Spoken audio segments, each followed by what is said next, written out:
అందరికీ జేబీఎం. నేను Rajesh Mahasena. Welcome to Mahasena media.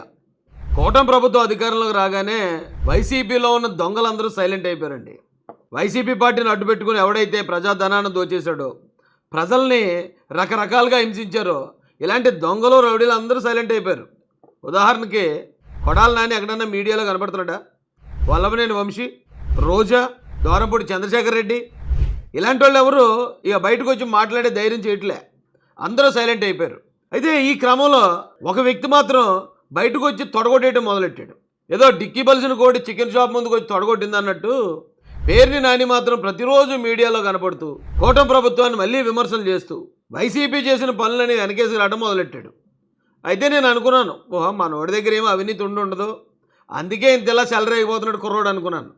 కానీ చేసిన అవినీతి అంతా భార్య పేరుని చేసి, భార్యని కేసుల్లో ఇరికించేసి, ఆవిడని జైల్లో పంపించేసి మనోడు సైడ్ అయిపోయి ప్లాన్ వేయడం నాకు తెలియలేదండి. ఆ రోజు వివరాల్లోకి వెళ్తే పేదలు తినే రేషన్ బియ్యాన్ని స్టోర్ చేయడానికి పెద్ద పెద్ద గోదాములు అవసరం ఉంటాయి కదండి.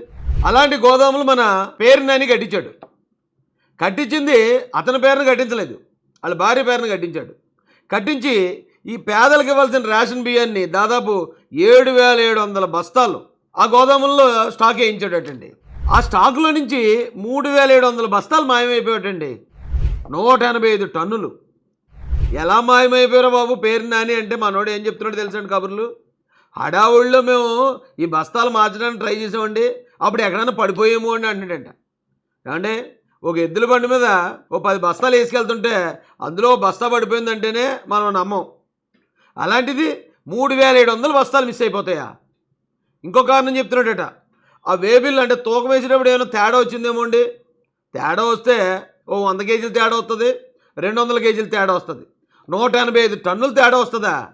అయితే మా నోడి బొక్కలు బయటపడిపోయేటప్పటికి ఏం చేయాలో తెలియక పాపం ఆ అమాయకురాలు మా వదిన పేరుని జయసుధ గారితో లెటర్ రాయించాడు గవర్నమెంట్కి. ఏమంటే ఇక మా దగ్గర ఇలా 3,700 బస్తాలు మిస్ అయ్యాయి, మీరు కావాలంటే నేను డబ్బులు కడేస్తానని చెప్పి పాపం ఆవిడతో లెటర్ రాయించాడట. అయితే ఈ లెటర్ కూడా అతను ఎందుకు రాయించాడు ఏంటండి, ఓ 2 రోజుల ముందు, అంతకో 2 రోజుల ముందు ఆ గోడౌన్ మీదకి మనం రైడింగ్కి వెళ్ళాలని చెప్పి అధికారులు మాట్లాడుకున్నారట.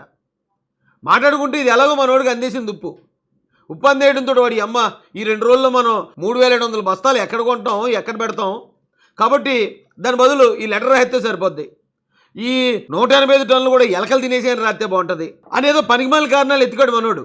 ఎతికి లెటర్ రాయించాడటండి. లెటర్ అయితే గవర్నమెంట్ ఏమన్నా చేతులు కట్టుకు చూస్తూ కూర్చుంటుందా ఇలాంటి నేరస్తుల పట్ల?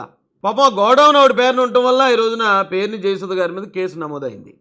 ఏమో జైలుకి వెళ్లాల్సి వచ్చినా కూడా ఆశ్చర్యపోకర్లే.